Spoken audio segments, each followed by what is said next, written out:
That's what we've found. It came from outer space to fill the world with terror. What earthly power can stop this terror? That's the signpost up ahead. Your next stop. The podcasting from outer space. Are you ready? Okay.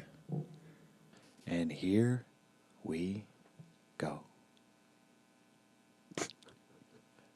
Is that for real? That was the Joker from The Dark Knight. Oh my God, guys. Guys, I'm sitting here with Heath Ledger. And it's the podcast from outer space with your boy Rob Scott. We got Adam Narlock in the house tonight. Hey guys, thanks for listening. And as always, it's Ryan Scott. Hello, everybody. And this is episode 46, boys. Can you believe it? And as you might have guessed from Adam's voice, We're talking about the Batman. yes, back to comics. Been a while, right? Been a while no. since we did a good comic. Now, also, is this our first dive into a DC comic? Am I right in that? I think you are, buddy. Fact check. I do believe you are correct. Now, what better one to start with than Mr. Bruce Wayne himself, a.k.a. the Caped Crusader, a.k.a. the Dark Knight, a.k.a. the world's greatest detective. He is among the most identifiable comic book characters, and I think the argument can be made, most famous superhero of all time? Who do you think is more famous than him? Best superhero of all time? In my book. Well, we know that. Mr. Bruce Wayne over there. Now, what about famous? I mean, what, Superman or Spider-Man, I'm thinking, is the only other two up there. Yeah. I could agree with that, I guess. Arguably the oldest. And I was thinking of this. Well, I think Superman. Superman's the oldest. Yeah. Now, Also the worst. stories of Batman. I mean, we all grew up with Batman, so, let her rip. I think the first, well, I don't remember it, but obviously back in the day I had the original 1989 Batman poster hanging on my wall since birth pretty much. But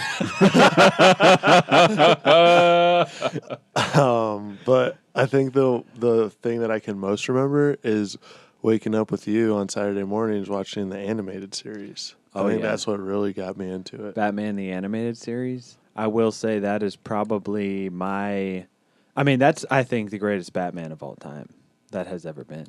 I don't know, that Batman Ninja that we watched, pretty sick. Well, that's cool, but does that compare?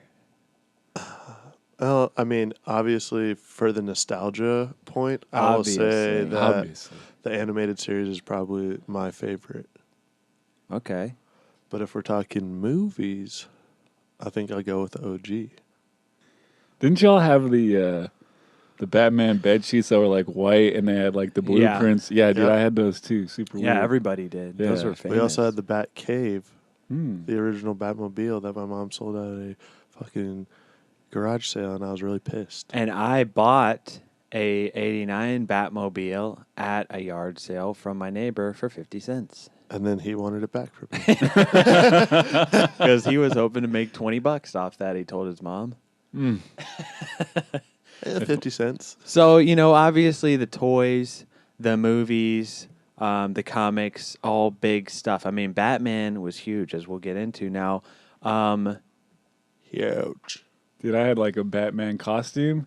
Me too. And I'm pretty sure I wore it to school for like the first couple months of like kindergarten. Like I didn't want to take it off. I wore it every Halloween. Isn't that from like a movie? No, this is my life. But what? It might have been in a movie too. That I need to sue them. Well, we have photographic evidence that I was Batman and Ryan dressed up like Robin for Halloween. Yep. This explains a lot in your relationship. And this guy did not like it.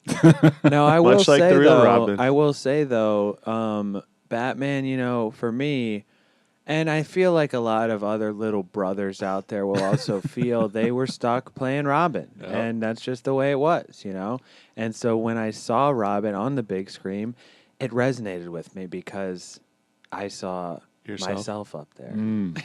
Looking into a mirror, basically. So getting right into the creators. Batman, created by Bob Kane and Bill Finger. Now, these guys were part of the original generation of comic book artists, writers of the so-called Golden Age. And, I think we've talked about this before. These guys really just got kind of fucked over by the comic world. But they're both in the Comic Hall of Fame. Yeah, exactly. But, the comic book world, what do we always talk about how, like, convoluted it gets with rights and, a lot of the early stuff, it's very, a lot of red tape, right? Because it's like, nobody knew that comics were going to be this huge industry that it is today. And so a lot of times the rights get fucking mixed up, some guy, like the guys that made Superman, those guys got fucking screwed. Like they just bought the idea of Superman and became this fucking $1 million, $1 billion idea, and they're fucking sitting there with their thumbs up their asses, got fucking 50 cents in a fucking hot dog. I mean, I like to think that these guys went into creating their comic with a Puritan idea. Like, they didn't go in it for the money. It's like me being a teacher. Yeah. They didn't get into it for the money. They wanted to do something. They wanted to express their thoughts, their feelings, share their stories, find a hero for themselves that just happened to be worth a shit ton of cash. Going off of that, like with anything, you do something that you like, and then it's going to pay off in the long run, right? You never work a day in your life. Yeah. And these guys, they were taken advantage of, maybe, basically. So, the going off the creation of this, I mean, we'll get into the whole story. With the success of Superman in the late 30s, National Comics, which would go on to become DC, was like, oh, dude, we need more of this. We need more superheroes. We want to write more of these guys, publish more of these magazines. Now, in response, Bob Kane and Bill Finger created The Batman. And if you think about it, he's not even truly a superhero. Come on, guys. He's not. He's more... This is what I've been getting at, is like...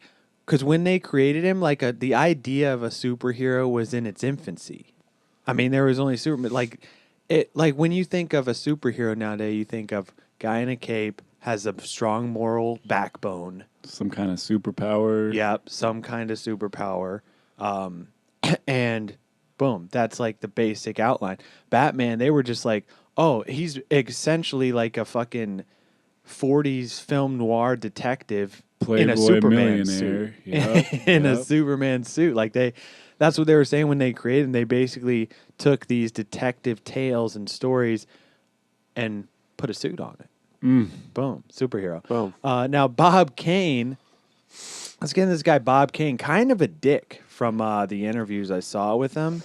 Now, he was one of the first. This guy actually became like, I know we talked about Stan Lee being like huge, probably the most famous character in the comic industry.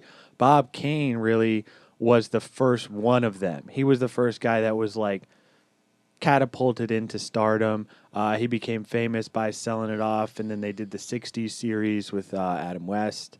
Now, this guy was born Robert Kahn in New York City in 1915, graduated from DeWitt Clinton High School, and then legally changed his name to Fuck.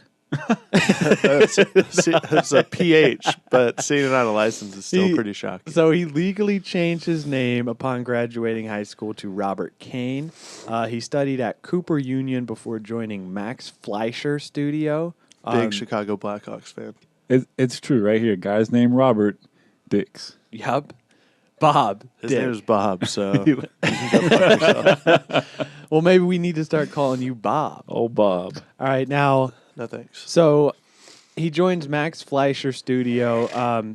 These guys created Betty Boop, Popeye. They like animated him as a trainee animator in 1934, and he would go on to work on like a few lesser known titles, random pulp magazines here and there. Now, Bob Kane says he was inspired by the likes of Zorro, the 1920 silent film, and by Leonardo Da Vinci's sketch of an ornithopter. Okay. It's a flying device, which he had seen as a child. Now, this served as his initial inspiration for the first drafts of the Caped Crusader that became the Batman. Now, check that out. Take a look at the Batwing bit. So basically, the formula is just combine two things And you got yourself a superhero. Yeah. Is that what we should be doing instead of this podcast? Combining random ass things? Why Go. okay, how about this? Let's spout some ideas off right I just now. sparked an idea right here. Go ahead. Now, this is going to take some work. Like with any great idea, Yep. teabag, it takes a little work, a little elbow grease. Like t-shirt designs, yeah. or responding to text messages.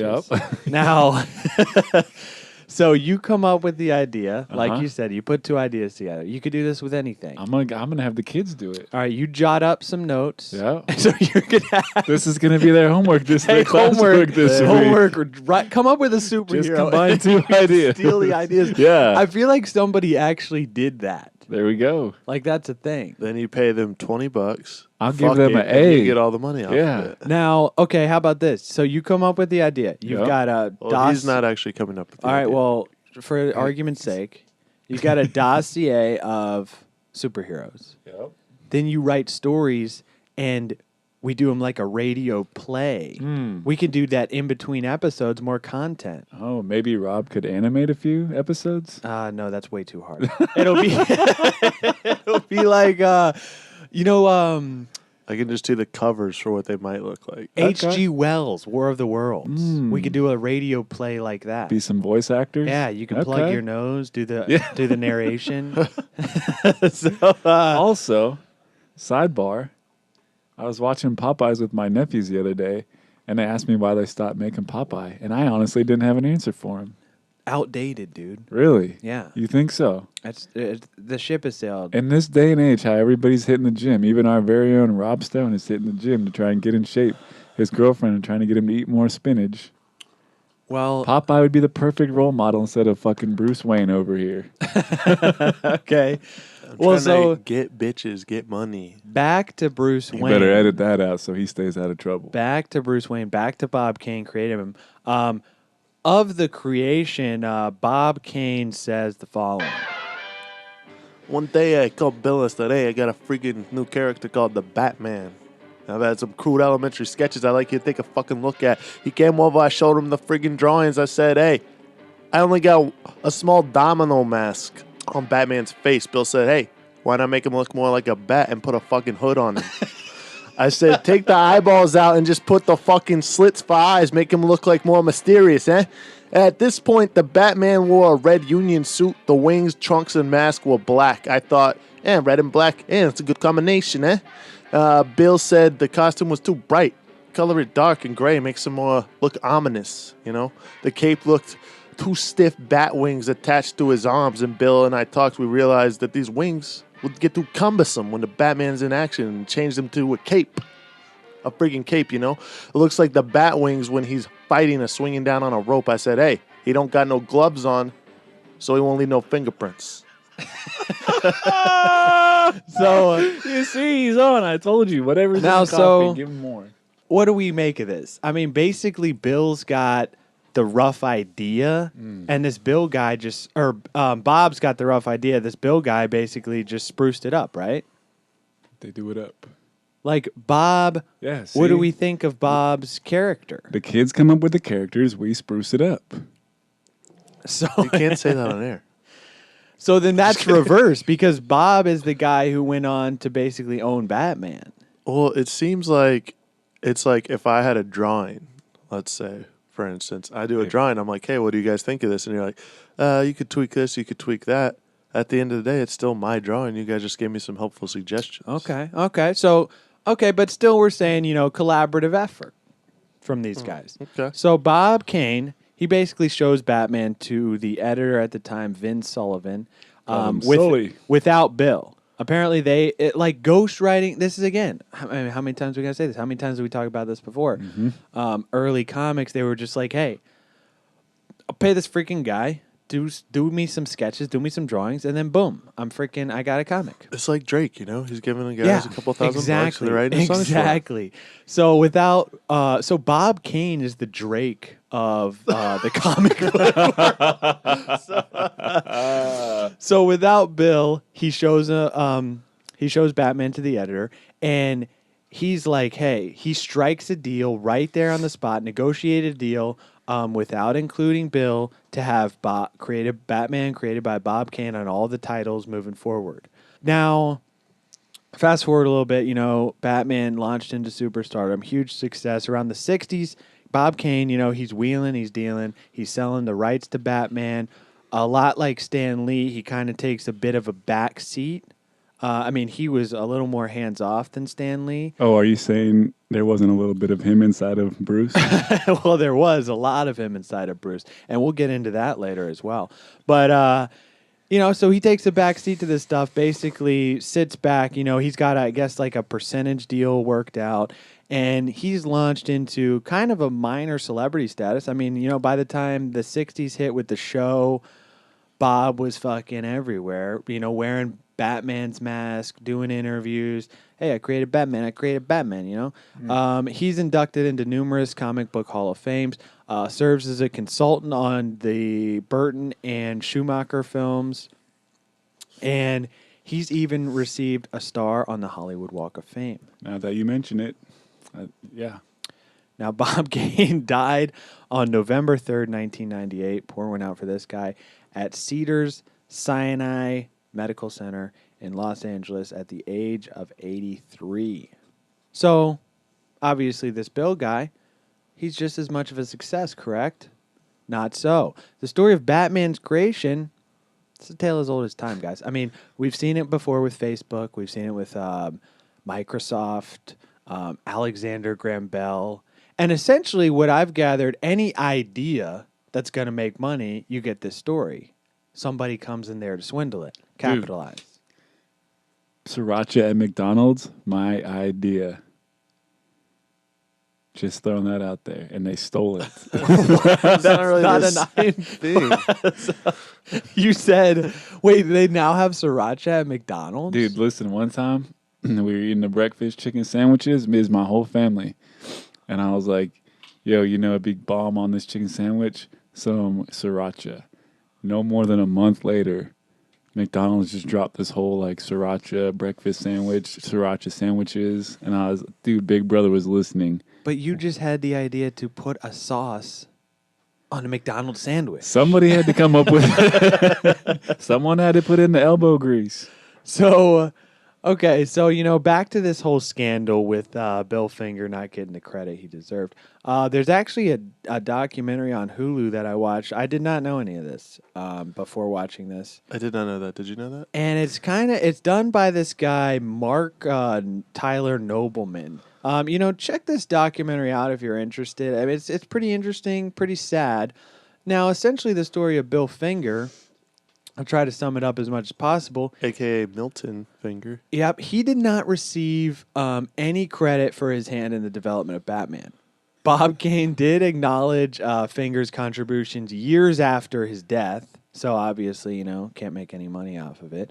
But Bill Finger was born Milton Finger in Denver, Colorado in 1914, same year as Jack Parsons. To a Jewish family, Finger graduated from DeWitt Clinton High School, same as Bob, in the Bronx in 1933. He was an aspiring writer, a part-time shoe salesman, and this is when he kind of joined forces with Bob Kane.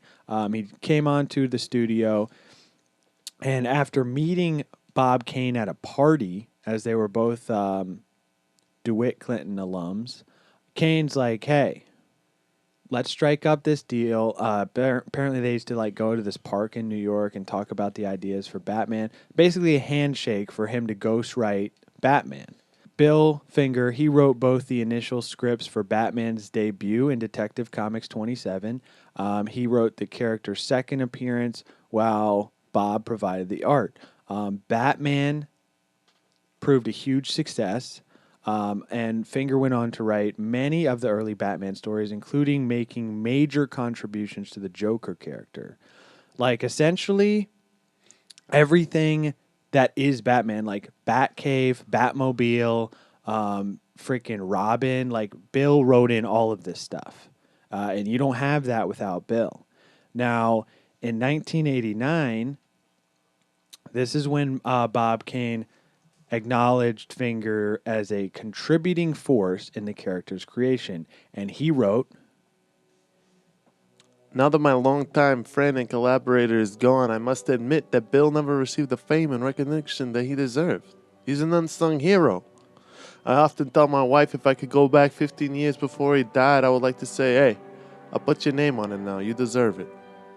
So this is what Bob would go on to write about Bill. Now, Bill really got the short end of the stick here. He died penniless and alone and unknown in 1974. Guy was actually buried in a pauper's grave in a potter's field.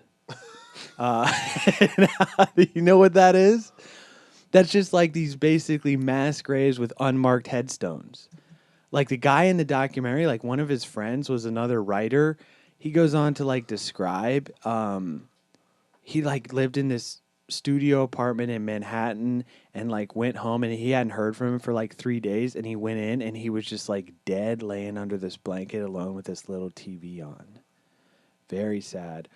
Died alone. Didn't get the recognition, didn't get credit on any of the Batman comics. Although there are some people that claim that his body was claimed by his son Fred, who had him cremated and spread his ashes in the shape of a bat on a beach in Oregon. Now, God only knows what really happened. But anyways, this documentary tells the story of this guy actually like traces down some of his like long lost relatives, Bill Fingers, and they kind of fight DC and Warner Brothers to get Finger the credit he deserved. Now, Finger, like his contributions were insane. Instead of the simple mask, like he had the mask like Robin, he decided to give him the cowl, the wings, the gloves. Again, the beard. Finger even came up with the name Bruce Wayne from for the character's secret identity. As he says, Bruce Wayne's first name came from Robert Bruce, a Scottish patriot, and Wayne was a playboy. He thought of Mad Anthony Wayne. Now, he later said that his suggestions were influenced by Lee Falk's popular The Phantom, which was syndicated newspaper comic strip at the time. Also a great movie with Billy Zane. Had The Ring from 7-Eleven. Oh, yes, dude. I think we all did. So Phantom influenced Finger in coming up with, the detective aspect of Batman. Now, so what are we thinking of this story? I mean, there's basically two schools of thought. I think it's fucked up. This guy Bob basically swindled Bill out of the ideas because this guy came up with a lot of, he made a lot of contributions that made Batman what it was. But at the same time, without Bob, Bob was the deal guy. He took it to the editor. He said, hey, we need to do this, this, this. He got the ball rolling. He did all the business side of it. Put in the elbow grease, some might say. Yeah. I mean, maybe Bill just didn't speak up. He could have said, hey, no, I want to be credited on here, but he never did. So Bob just kind of went with it, and it just snowballed into... He said, hey, you're being a freaking bitch, all right? Batman is mine. Yeah, basically just stealing it from him. I mean, what do we think of that idea? Well, didn't he did get paid for it. It's not like he just forced him to write it. Yeah, but, Locked him up in a fucking office. Yeah. I mean, Bob became a fucking celeb and was making fucking money off the TV show. I mean, I'm sure his family still makes money off of... Well, he's responsible for the art, right?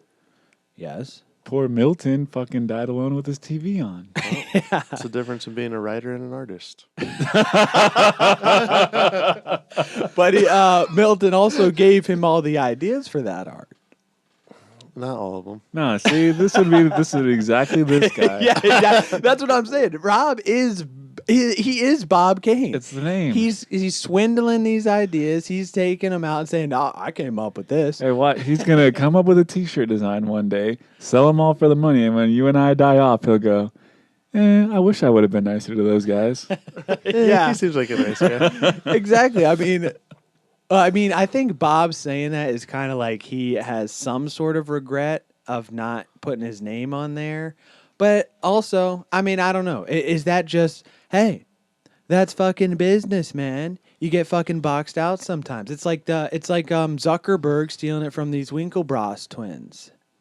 Winklevoss? Is that a real name? Yeah, like these Winkle guys. Didn't you see The Social Network? Yeah, they had the idea. It's been a while. He Yeah, took lived it. it. I know. You lived it. Oh my god. You know, so you are familiar with the story. I didn't know it was Winklebross. It's something like that. I don't know. Semantics. Semantics, yeah. So what are we thinking? Are we for Bob? Are we saying he's a great guy? To an extent. Yeah, I kind of fell on the side that's of like kind of a douchebag move, but at the same time, it's like if the guy wasn't. But I guess we'll never know. well, in the documentary, they just fucking tear down his name, which I think is a little excessive. Like, yes, get Bill the credit, but you don't have to vilify Bob. You Well, know? that's what I'm saying. It's not like he was like, "Hey, fuck you, Bill. Keep writing this shit." For me." like just whipping him, Yeah, locked up in his basement or something. gun to his head. It's like obviously they both were working on it together, but And he just hired him as a ghostwriter and then basically took all of the ideas on to like become the success that it was. Now, again, I think without both of them, you don't have Batman. You know, Bob did the fucking business side, the idea side, and Bill basically wrote all the jelly, all the filling that made it what it was. But, you know, that's what we got. I mean, now Bill, you know what the first movie Bill Finger got credit on was? The Dark Knight. Nope. Backdoor Sluts 9. Batman Triple versus X. Superman. Holy What? shit! Oh, So they he just got gave that guy even more injustice. That's exactly fucked up, man. like It's they're actually called Dawn of Justice. they're fighting and fighting and Oh. fighting for you know, they're fighting and fighting and fighting for his credit, and then finally they stag it on probably one of the worst Batman. This movies man's of all rolling time. over in his grave. Now I think it is ironic that the guy who helped create Batman, you know, Justice, not for this guy.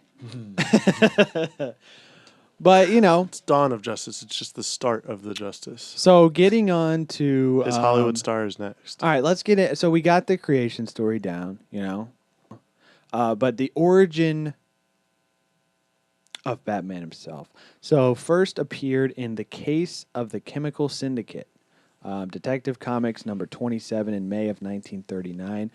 Batman received his own solo title in 1940. And his origin story was written in issue number 33, while Robin was introduced in number 38. Now, unlike most superheroes, as we said, Batman does not possess any superpowers. He basically relies on his intellect, his physical powers, and his martial arts ability, his detective skills, you know, science, technology. He's a rich guy. And, you know, so what are we feeling about that, you know? Oh, Rob's in love. Here's his man crush right there. Unbelievable. Now, Batman's origin, you know, revealed in issue number 33, November of 1939. It was a 2-page story that established Batman's persona, you know, why he fights. Character driven by... We know the story, death of his parents, killed in an alley by a robber. Finger did write this, you know, depicting a young Bruce Wayne witnessing his parents' murder at the hands of a mugger. And, you know, he basically vowed from then on out that he will avenge his parents' deaths by giving the rest of his life fighting crime, getting justice. Now, the comics develop like all of Batman's stories, his villains, everything we know. Robin was introduced again, Bill Finger's suggestion, because he says Batman needs a Watson because he was a detective, you know, kind of based on Sherlock Holmes. Yeah. Okay. When they introduced Robin, sales nearly double. And even though Bob Kane was like, nah, we need to keep Batman solo. But the sales doubled, so Robin became a hit. Now, There you go, buddy. Justice for you, finally. the first issue of the solo spin-off series Batman was notable for introducing 2 of his most prominent enemies, the Joker and Catwoman. Also, what I was reading is like Batman in the early days of the comics used to carry around a gun. I've heard that. And too. I think, but he only shot one guy, which was like the vampire monk, because he shot him with a silver bullet, just riddled him with bullets from his Riddled 9. him? Nice. Now, But Downloaded the clip on him. yeah, they eventually changed that because, like we said, the idea of a superhero was getting more evolved. So they were like, "Hey, Batman, we can't have him using a gun. You know, that's too dumb." It's a bad example for kids. Yeah. I mean, I guess, right? Cops use guns. That's true, but they don't have superhero comics made about them. Hey, No justice, no peace. check this out. Another thing that arose with the comics. Remember this guy? I believe we talked about him on the Stanley episode. Frederick Wertham. This guy, he came up with the comics code that basically said, like, you can't show this, you can't show that in comics. That kind of changed the whole industry for years to come. Yep. So he wrote a book called The Seduction of the Innocent in 1954. And this was his, we pulled the clip that was like, they're reading comics, they're going to be murderers. They're going to grow, like, they're not going to, because they're kids, they can't discern the distinct, like, reality from fantasy. So they're just going to like kill each other. like kids playing the violent video games. And So stuff, his whole spiel, his whole shtick was that comic books corrupted the morals of the youth. And this guy in the book criticizes Batman comics for their supposed homosexual overtones. Oh, this is probably the same guy that thinks the Beatles are the reason that kids are having sex and doing drugs. Probably. Now, he says Batman and Robin were portrayed as lovers. Now, I want to ask you guys this because apparently this is a big thing. Like, there's a whole section on the Wikipedia page about Batman being gay and homosexuality in Batman. Okay. As we know, You ever seen Catwoman? Come on. dude, Come on. on. Like the older comics, like there's probably classes on like the psychology of Batman, right? If there is, we should take Yeah. it. Exactly. And Superman is another big one, but this whole homosexuality in Batman, I mean, take a look at this. Maybe I'll put this on the Instagram for you guys. This is a panel from one of the comic books, and it pictures Batman waking up in the same bed as Robin, just sleeping like pals together in the same bed. Nothing gay about that. Nothing gay about that. Why do they have to corrupt that? Exactly. That's what I'm saying. This is a book had for never kids. crossed my mind until now. This is a book for kids, and they're basically trying. This guy, though, he thought like kids would read Batman and all these like subliminal gayness in there would make the kids gay. Maybe that guy's gay and he's just I think projecting. yeah, projecting exactly. insecurity. Yep. I think that's exactly it. I think that guy was probably one of the gayest guys to ever live. Probably gayer than Liberace. He just locks himself in that closet and can never get out. And so he's writing all these books about other people being Yeah. gay.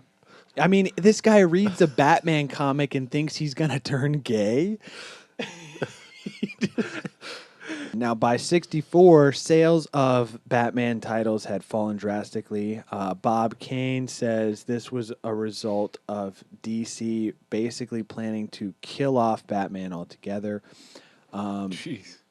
Now, in response to this, the editor at the time, Julius Schwartz, was assigned to the Batman titles, and he made drastic changes, gave it a whole new look, returning him more to his, detective days, the noir, the film noir. That's where we get all that stuff. He brought in this artist, Carmine Infantino, to help, give the character a whole new look. The Batmobile was redesigned. Batman's costume was modified to give the yellow Eclipse logo that we all know and love. It just kind of goes on from there. There's a fucking shitload of comics you can read on this guy. Again, with the 60s and the TV show, which we'll get into now, it got kind of campy, like almost like for kids. Frank Miller revamped the series in 1986 with The Dark Knight Returns. Frank Miller, you know him, guy that did like Sin City, yeah. Yep. And he got it back to the darker roots, making it super fucking dark. He also does Batman Year One, which is another one of his awesome Batman comics. And I also was reading this one, Batman the Killing Joke. That's a more recent one, right? Yep, it's more recent. Now, this one is very fucked up. And also, so the ending joke, spoiler alert, tell me if you guys get this joke because I do not get it. So the joke is like Batman catches the Joker. The Joker does all this fucked up shit. I'll talk about it after.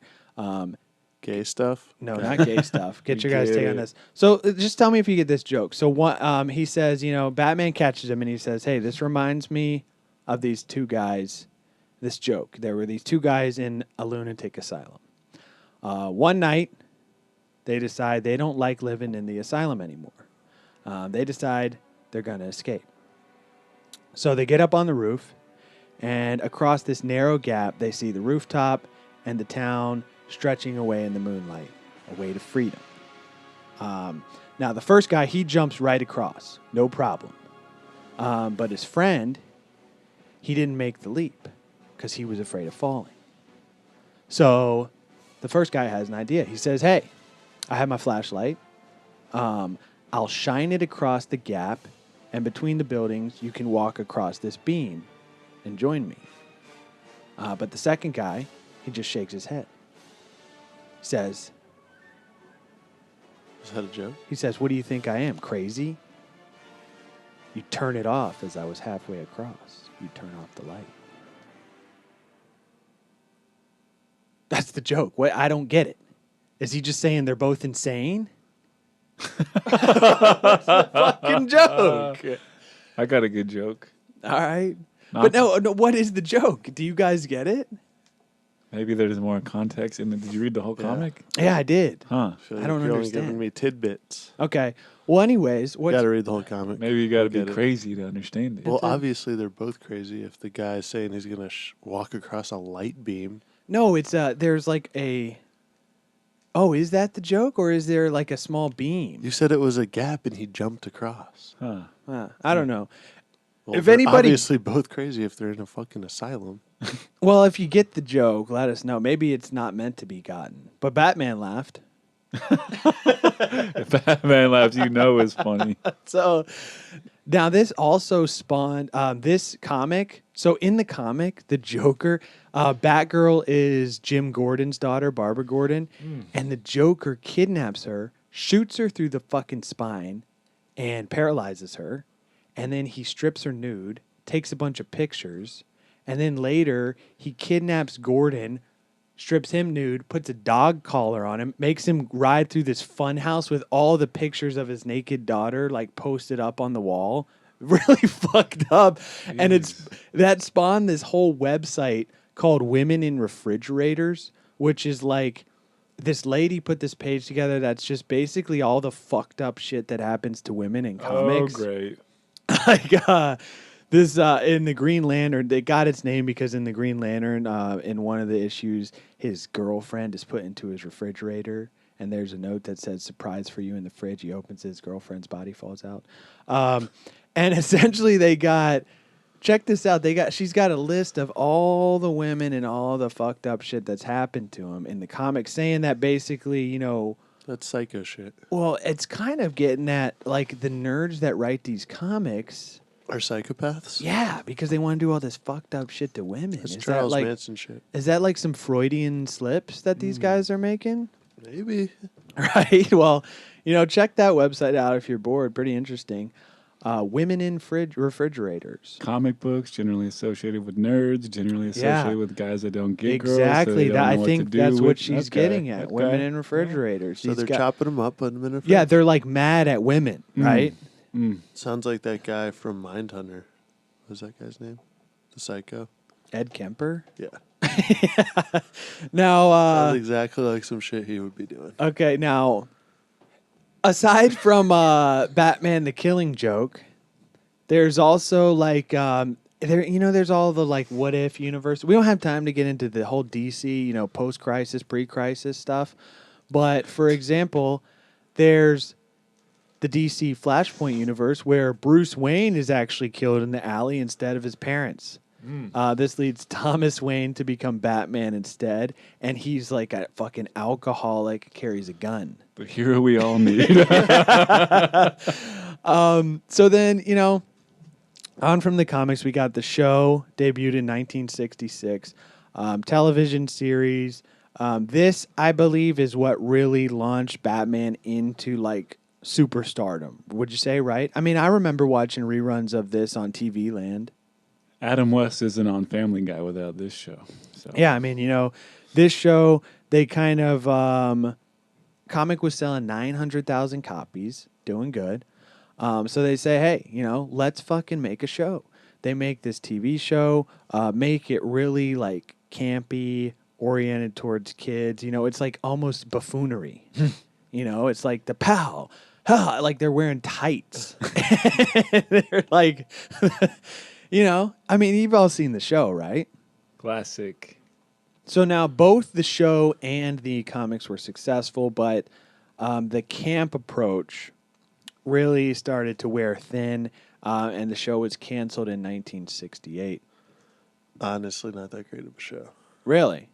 You don't think so? One of the most classic Batmobiles of all time. The Batmobile in there was pretty sick. Now, also, Is that a Cadillac? I believe so. Show goes on to get We'll canceled. get to that later in the podcast. And apparently Adam West and Burt Ward were like typecast for decades after, unable to escape the reputation of, silly like Don Knotts, like camp actor. Right? So the show really put that twist and that stigma onto Batman. And the show did not escape, or I guess Batman as a character didn't escape this comic vibe until Rob's favorite, 1989. We get the revamp Batman. Now there was two like serial type movies in the 40s and early 60s, I believe, but we're not going to get into those. Before our time, honestly. Yeah, well, I mean, we're going to get into the good stuff. 1989. Batman by Tim Burton. Spun off a pretty great video game, I'll tell you that. Arguably the best appearance of the Joker in the franchise. What? Arguably. Okay, I mean, I would say yeah. I'm saying arguably. Over He's Heath. saying arguably. What do you got? That's unbelievable. I love the Heath Ledger version. I'm just saying, Jack Nicholson did a pretty damn good job. No, I'm not taking anything away from Jack Nicholson. But over Heath? You're crazy for that one. I mean, I'm not saying that's my opinion. I'm just saying that's an opinion that's out there. Okay. Now this one had a budget of $35 million. Worldwide box office revenue was close to $411 million. Can you imagine if Ray Liotta was actually Batman? Yeah, so I pulled That's some of my this stuff. question. Those considered for the role of Batman in this were Mel Gibson, Kevin Costner, Charlie Sheen, Tom Selleck, Bill Murray, Harrison Ford, and Dennis Quaid. I can't see Sheen, Selleck, or Murray actually doing that, though. The Joker, though. Dude, he even approached, like, they... I could imagine Kevin Costner as Batman. Warner Brothers wanted... like a big movie star, a big action movie star. Burton actually approached Pierce Brosnan. Ooh. That's That's James double Bond. O, Come on. yeah. Yeah, but he had no interest in playing a comic book character. And as we said, Ray Liotta had a chance to audition, but he declined. He said he does regret that, though. I mean, I think Ray Liotta at that time, Goodfellas Batman, can you imagine? I think it would have messed up his acting. Just imagine 'Cause, like, Goodfellas Batman. What's her name in it? What's his love interest name? Vicky Val. So yeah, just imagine Ray Liotta. Vicky, why would you throw that away? We needed that. I'm sorry. It's fucking Batman getting the coke out of the thing. He gets locked up. Jim Gordon could make the best frickin' tomato sauce. He used to cut the frickin' garlic so thin with a razor blade. That would have been fucking incredible. Hey, Jim, you see that helicopter? It's been following me around all day. That helicopter's been following me around all day.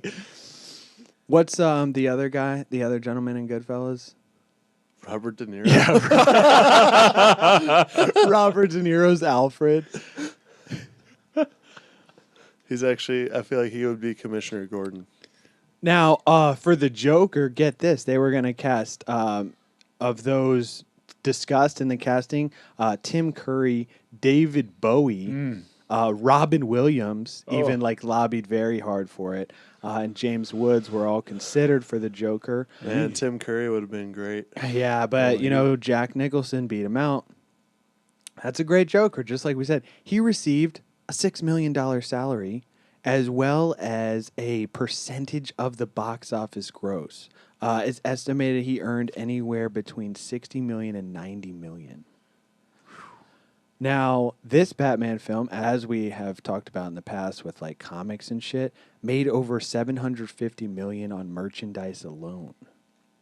I feel like Tim Burton really was the guy who launched like comic book movies into like big box office movies, like the Marvel shit and the DC shit we know today.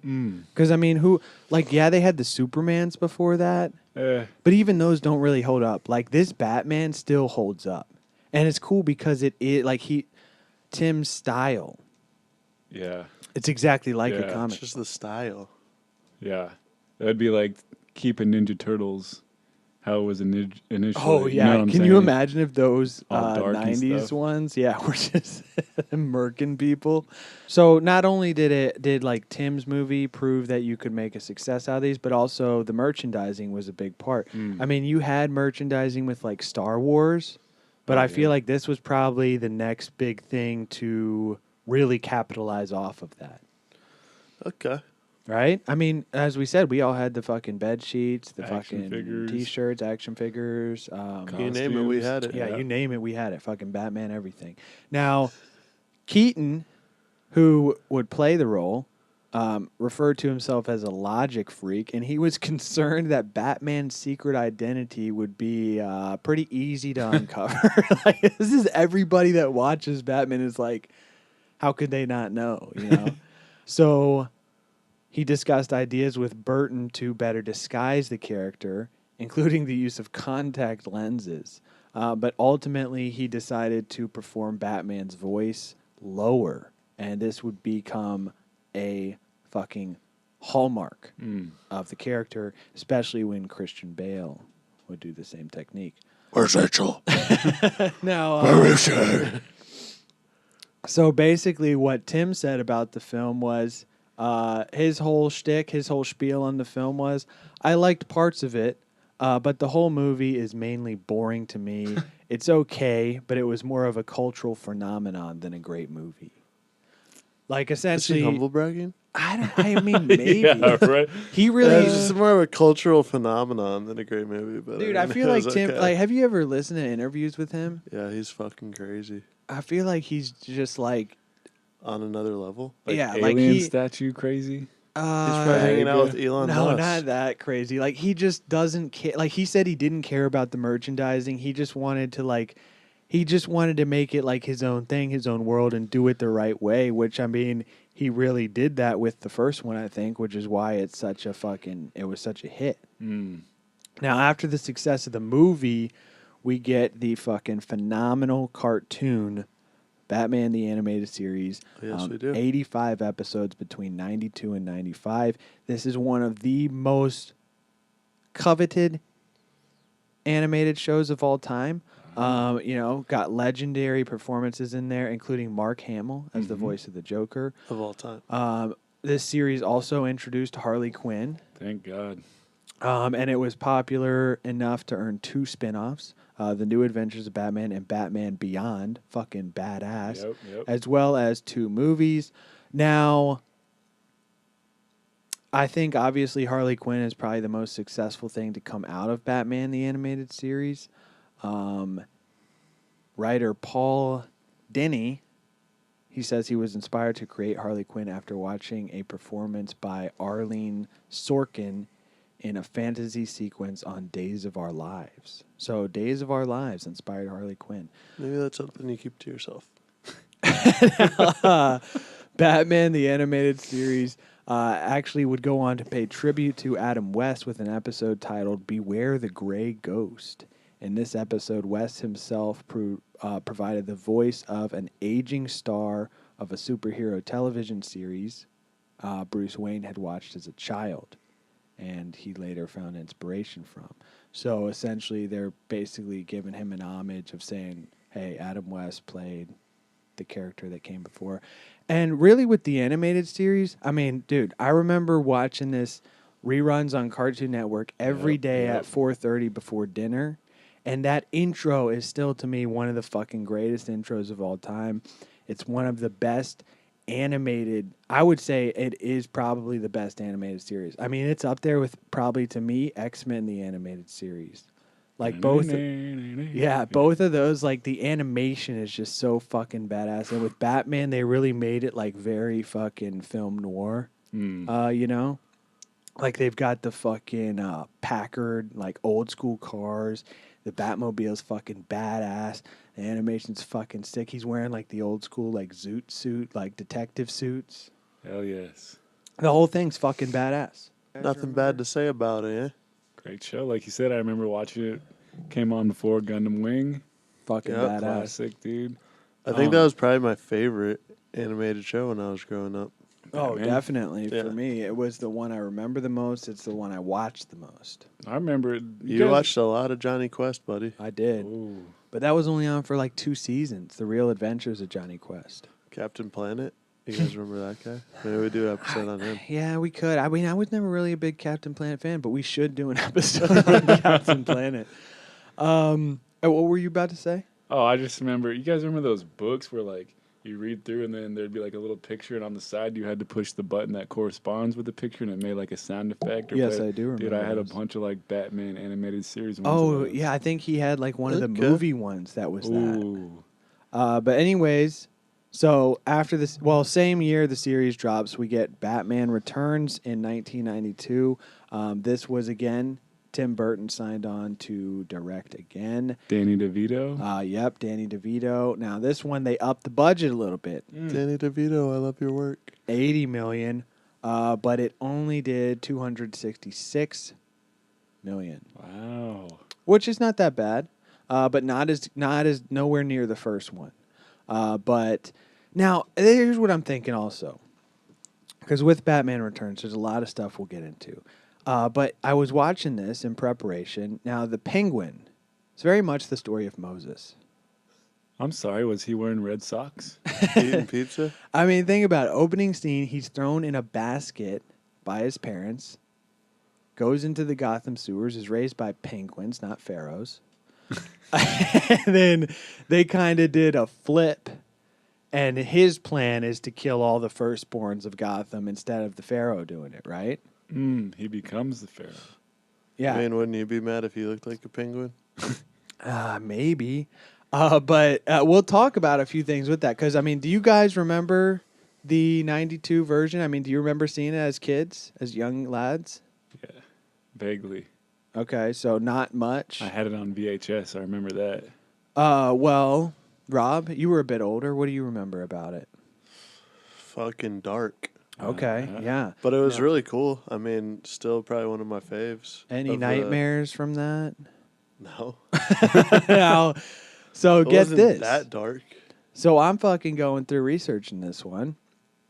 And it is essentially the fast food industry that would go ahead and get Tim Burton fired from the Batman franchise. Wow. We talked about with the first one, the fucking merchandising was huge. They had T-shirts, bed sheets, toys.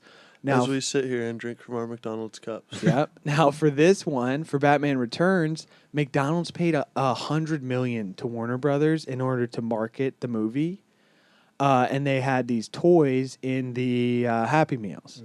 So they spent months fucking pushing Batman Returns. Now when the movie drops, it's PG-13. Oh. And we've got the penguin with fucking black goo coming out his fucking mouth. He's trying to have sex with every woman in the story. They got fucking killer clowns blasting people with machine guns. Apparently, parents got fucking pissed at this. And again, pre-internet age, the good old days. So they just wrote in a bunch of letters to Warner Brothers and McDonald's, just fucking furious, like saying, hey, you're going to market this to 5 to 10-year-olds for Happy Meals, and then you're going to have the Penguin trying to bone all these chicks and fucking shooting people Angry with nerd machine who guns. didn't know what to do with women. Yep, yep, and yep. Essentially, like, Warner Brothers stance, or first off, McDonald's responded, and they were like, hey. We weren't telling kids to go see Batman. We just were promoting the idea of Batman. And Warner Brothers basically said, hey, don't look at us. We didn't give McDonald's any stills from the movie to promote. We just said, hey, make the toys. Tim Burton even said, again, they were like, hey, Tim, they're getting pissed. We got to switch it. We got to make it more towards kids. Tim was like, all right, fuck you guys then. He walks away as director, and he says, quote, I think I upset McDonald's. They asked, what's that black stuff coming out of the Penguin's mouth? We can't sell Happy Meals with that. It was a weird reaction to Batman Returns because half the people thought it was lighter than the first one, and half the people thought it was darker. I think the studio just thought it was too weird. They wanted to go with something more child or family friendly. In other words, they didn't want me to do another one. So, 1995, we get Joel Schumacher heading up the Batman franchise with Batman Forever, 1995. Okay, well, this was one of the more memorable movies for me. Not because I think it's great by any means. I just remember my dad took me to see it in theaters. Why is that funny? I don't know. I got to spend quality time with my father. All right. Okay. That's great. All right. And also, I remember the Seal song, Kissed by a Rose. Everybody remembers that, yeah? Yeah, they do. Great now, song. Yeah, classic. this one, they upped the budget even more. Give it $100 million. McDonald's money right there. They Takes said, in- don't fuck it up this time. Takes in $336 million. Now, this one definitely was more kid friendly. Although Schumacher did put nips on the bat suit. Those are No, nips. if you want to talk about a gay Batman, then this would be probably the movie to do it. Well, I've got some compelling evidence that actually the sequel to this is. Okay. Because Batman Forever, what we got? Val Kilmer, Yep. and he's fighting Riddler, Two-Face. Now, I watched this one as well. Now, some scenes from this look like I'm playing The Sims. This is right about a Like time this is with very CGI, this is very early CGI. So it doesn't hold up too well, but nonetheless, it's They should have just let Tim do it in retrospect. That's probably what the nostalgia factor. studio's Yeah, I thinking. mean, I think Tim's Two-Face probably would have been better. Tim's Riddler, maybe. How do you beat Jim Carrey at the time, man? That's, Yeah, it is different. It's more family friendly. It's like 2 Chainz. You know, How is it like Two Chainz? you said it was different. Oh my god!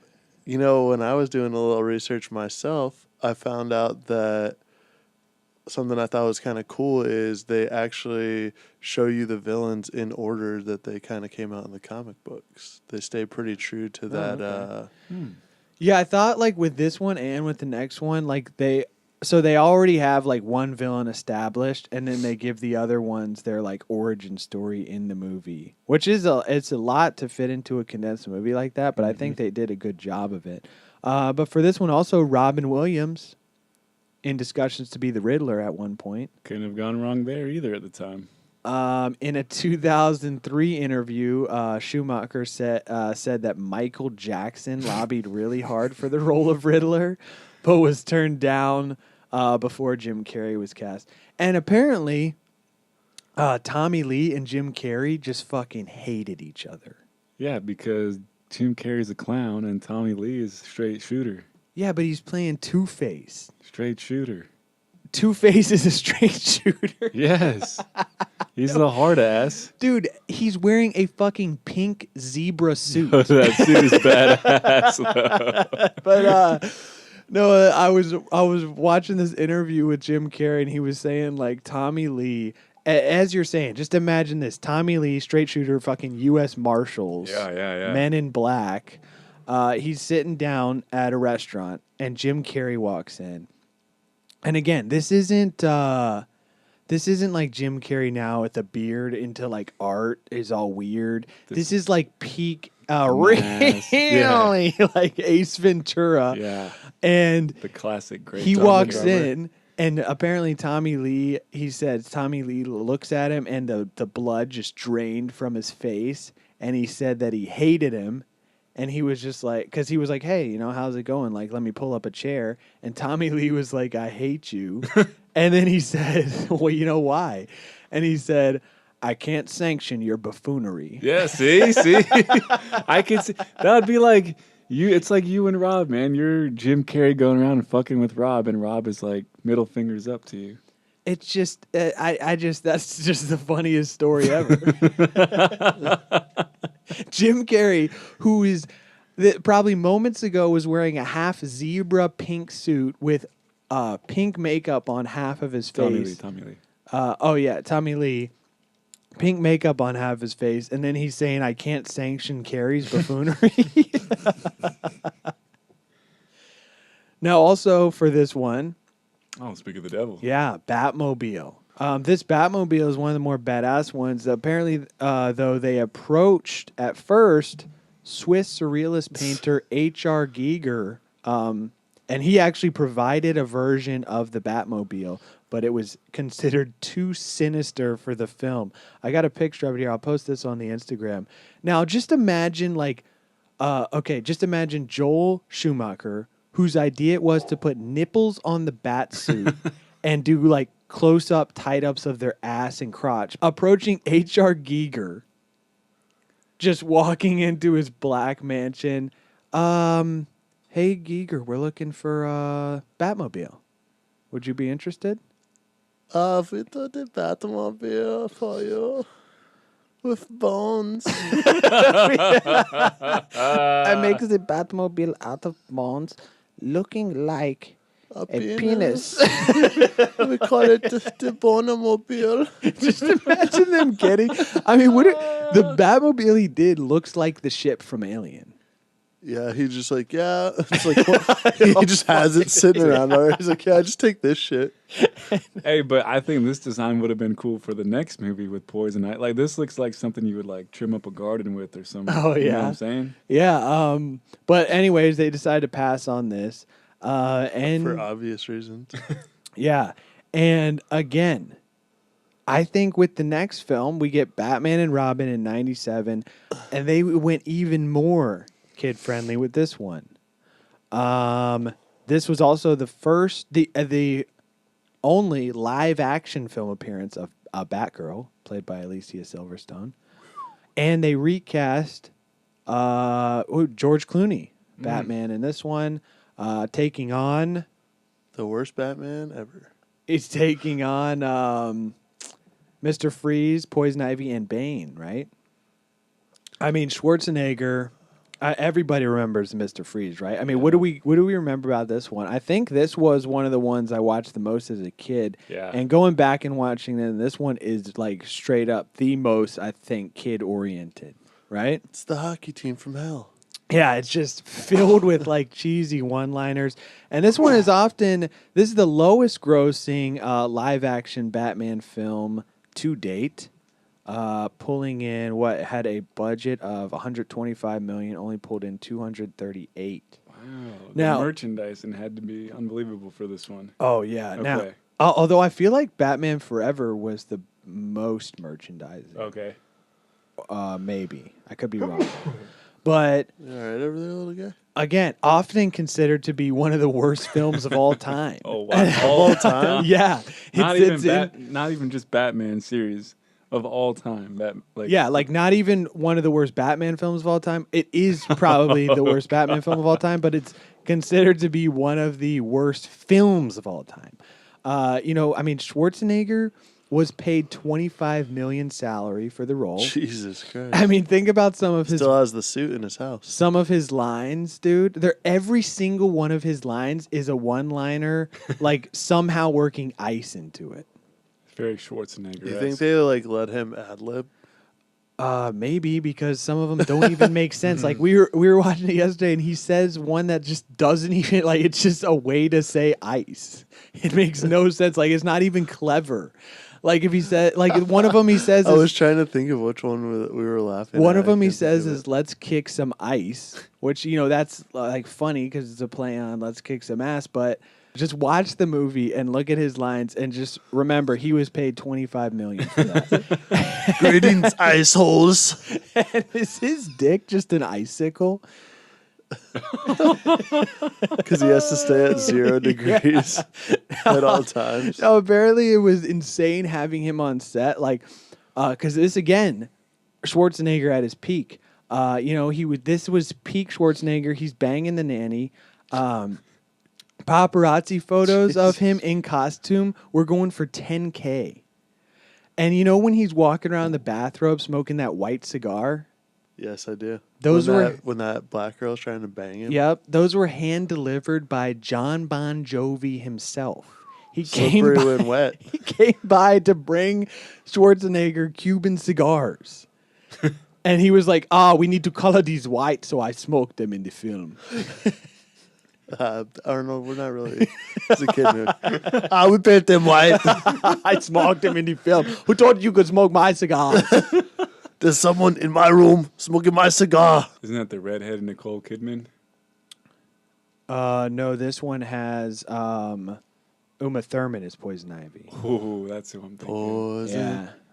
Poison Ivy. That's your lady, Adam, right? There we go. Yeah, I think Poison Ivy is one of the most badass Batman villains. I really didn't like how they made Bane like a fucking idiot. Yeah. Because Bane's one of my favorite of his villains, and he's fucking genius. They I made think him just he look looks like an idiot. badass though. Oh yeah, it is very cool Like costume. the tubes coming out of his head. And Yeah, stuff. and the bodybuilder that played him actually died not long after the film came out.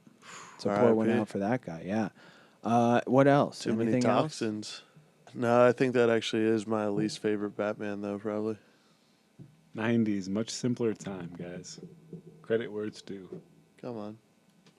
Clooney said on an interview with, I think it was Oprah I was reading, that this is back to the homosexual stuff. He said Schumacher's Batman was the gayest of them all, something like that. And he said he actually played Batman as gay in this movie. Oh, gosh. He said Batman's not gay, but he played him as a gay character in this movie. Now, they were signed on to do a sequel to this one. Like, they already had Schumacher in. It did not get greenlit, though, because this one did so bad. It was going to be called Batman Unchained. And the script... That sounds very gay. Well, that's Schumacher for you. The script had the Scarecrow as the main villain. The Joker would return as a hallucination in Batman's mind.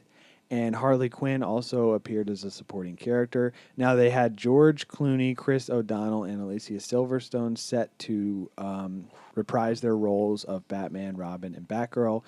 And Schumacher approached Nicolas Cage for the role of the Scarecrow. Dude, just imagine the gold that would have been. This would have been a badass movie. Dude, I would have seen that one. Right? You bitches. Yeah, just imagine Nick Cage as a Scarecrow. However, Batman and Robin received such negative reviews that it failed to outgross any of its predecessors, and Warner Brothers just said, yeah, we're going to shelf that. It's going to be a big no for me, It's dog. coming out in 2020. Yeah. Still with George Clooney. Warner Brothers scrapped the plans for that, and they spent years going through directors and screenwriters before finally setting on Christopher Nolan's pitch for Batman Begins.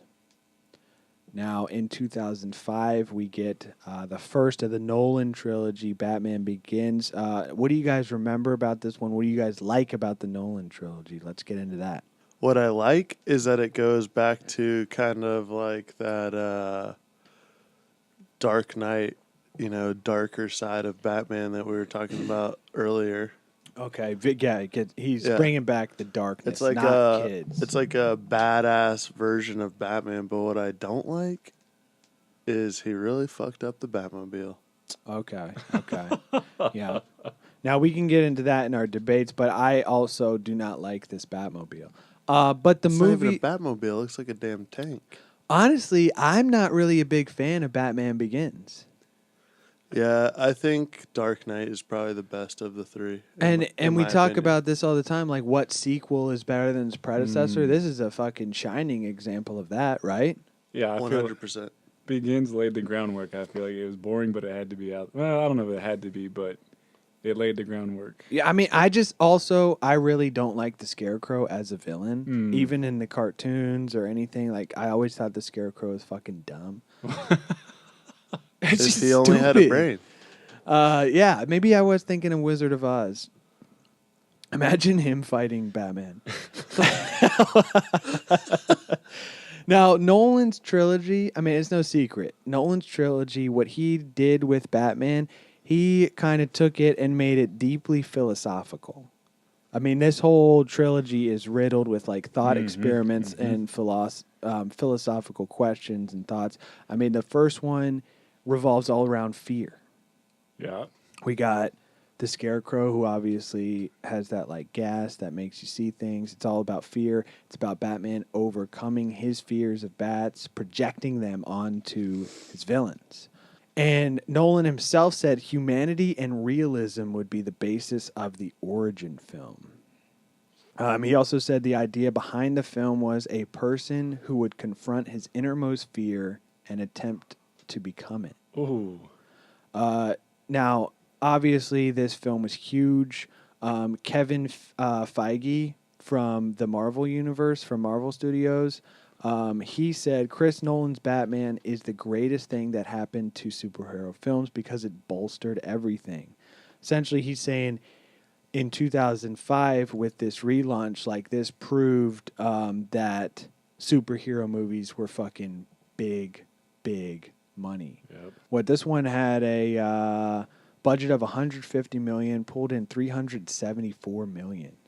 Another big one of the big like thought experiments in this one is like the classic. You guys have heard the classic, like you see a rail car going down the rail and there's like 5 people tied to the tracks and you can hit the switch and have it kill one person.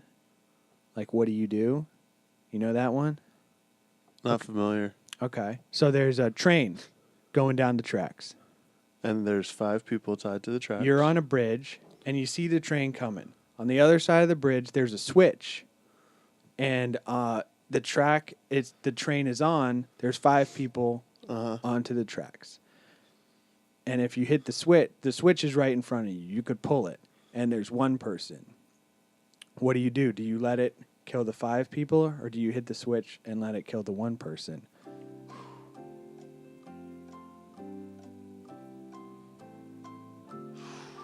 So if you hit the switch, you're essentially killing the person but letting the other people live? Yes, you would essentially be saving those 5 people at the cost of one person. But you're basically taking that other person's life indirectly. Yes. Yep. Not indirectly. You are, because you're flipping the switch. Yeah, you're making a choice there.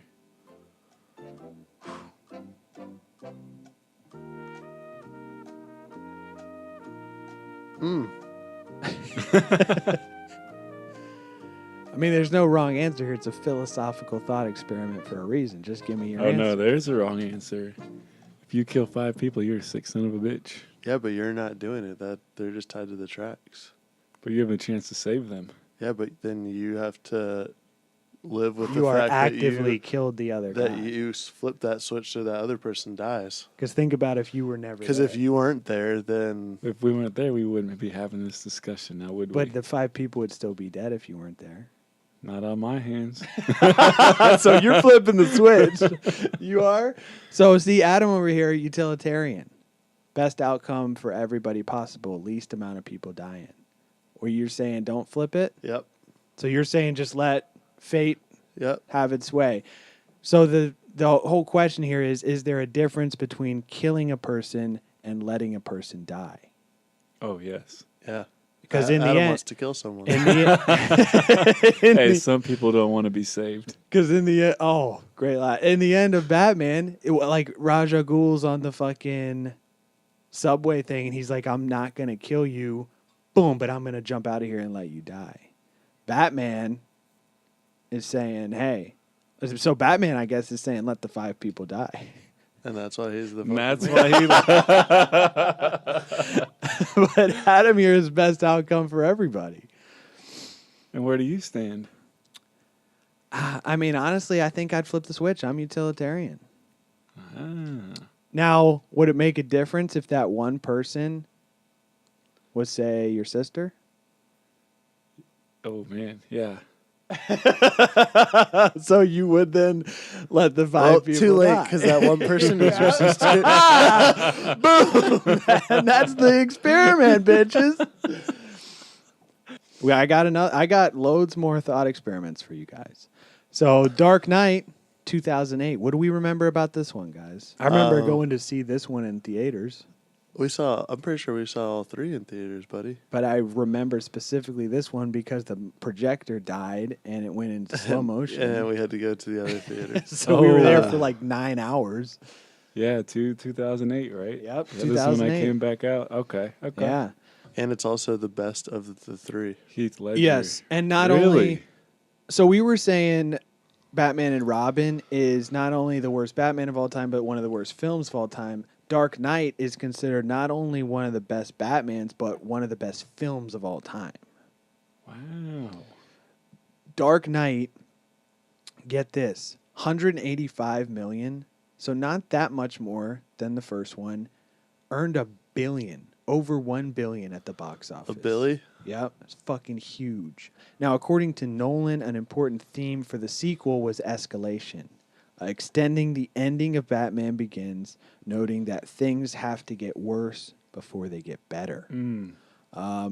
Nolan acknowledged that the title was not only a reference to Batman, but also the fallen White Knight of Harvey Dent. Harvey Dent. Also, this one introduced, we get the same shitty Batmobile, but this one also introduced the Bat Pod, the motorcycle.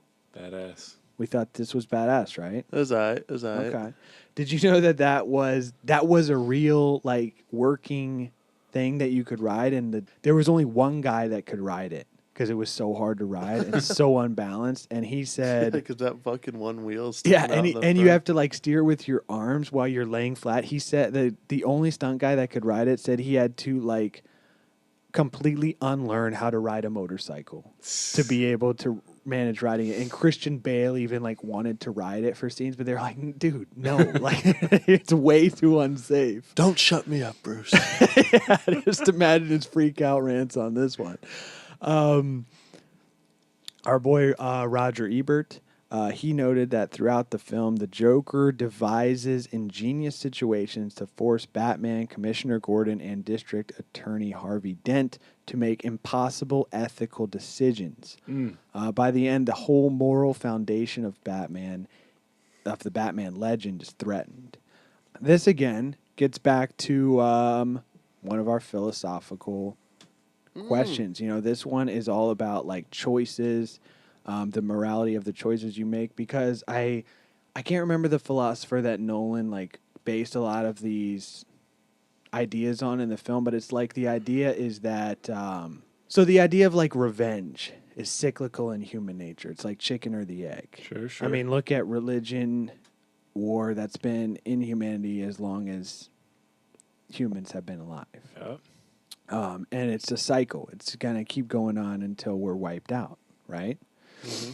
Now he's saying that essentially, like, if we all have a scapegoat, like this is the idea very dumbly boiled down from what I read, and it's saying like if hey, we can all come together and say, hey, this one person, it's their fault, like the Nazis in Germany, they had the scapegoat of the Jews, which brought them into like an astronomical world power. Now eventually got defeated because they're horrible pieces of shit, but essentially, that's what it's getting at, where, like, because the whole choice is, like, Harvey Dent is this white knight. He's what Gotham needs, and Batman, that's why in the end, sacrifices himself, says he killed Harvey Dent so that Gotham could have this hero to, like, band together over, right?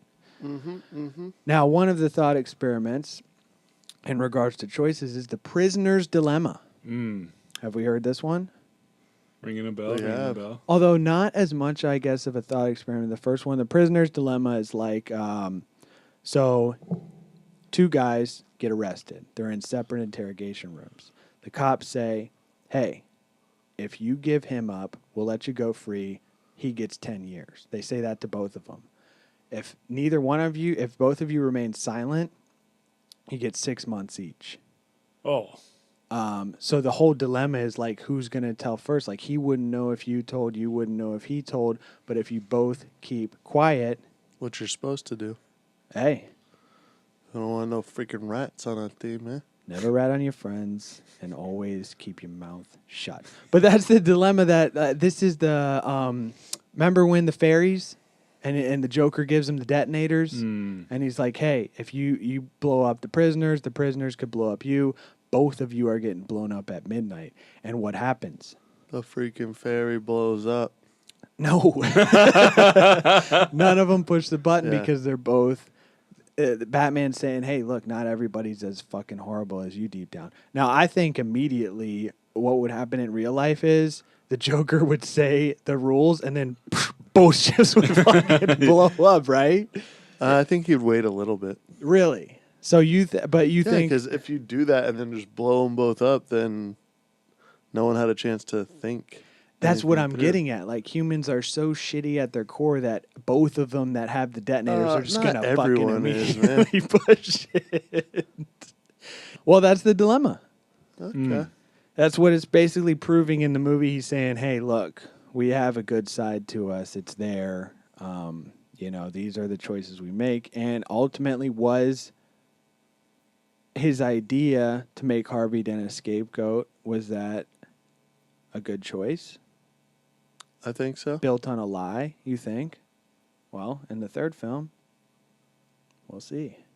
Well, while we're on the topic of shitty human beings, little fun fact I came across in the research yesterday is that while they're filming outside of Trump Tower in New York City, Christian Bale actually had a chance to meet Donald Trump.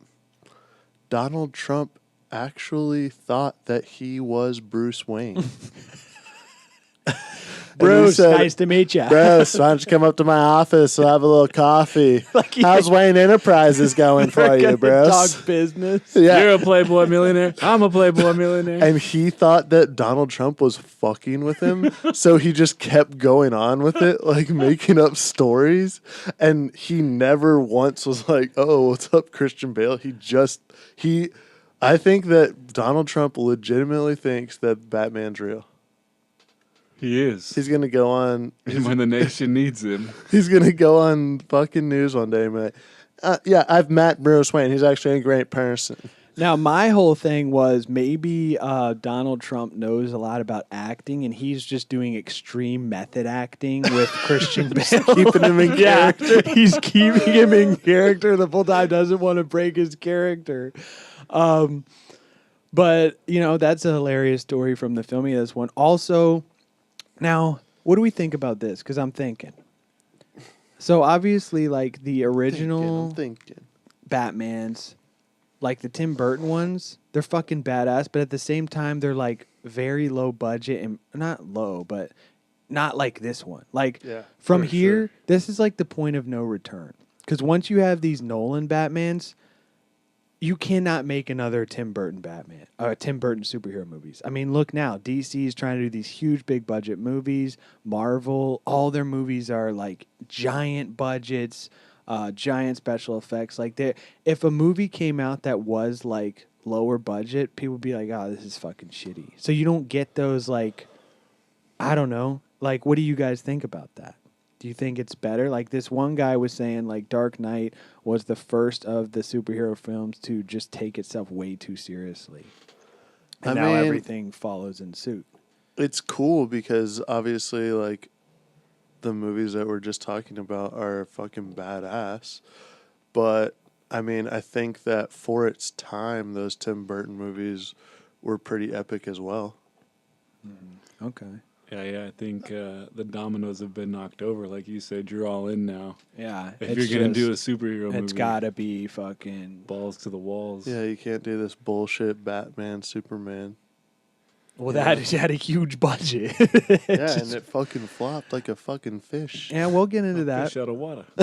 The only other thing I would say about Dark Knight, Heath Ledger, basically, obviously, R.I.P. He basically killed himself to do the Joker. So Pour is one he out for that guy, you know? now? Do you think the movie would have been quite as successful had Heath Ledger not passed on? Okay, see, thank you for saying what we're all thinking here, because that was actually going to be my next point. Whoa, come on.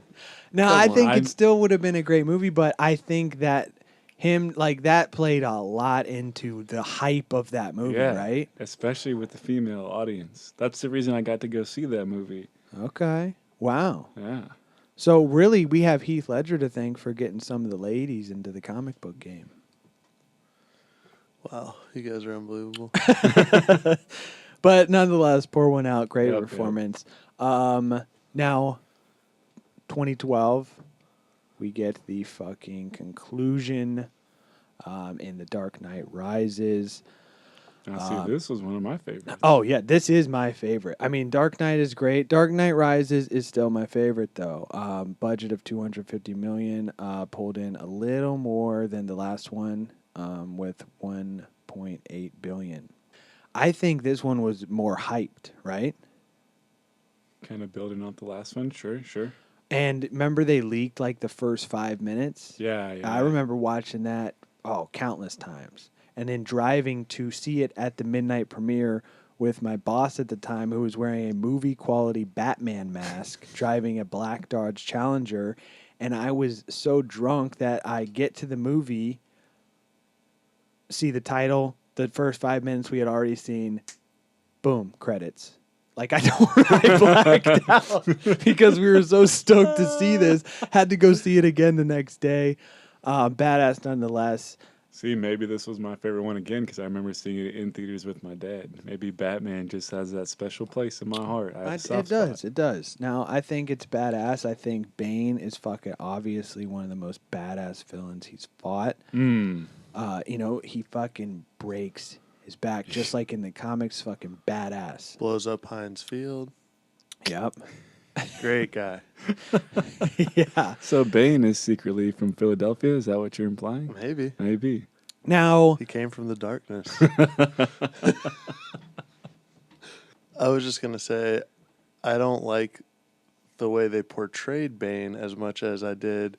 Even though they made him seem like a dumbass in the older movie, I think that he looked cooler on screen in that one. I mean, I kind of like the 90s. Bane mask. Reminded me a little bit of the Transplants logo. Badass, dude. Okay. Do the voice. I can't. Come on. I can't do it. Now it's not the time for fear.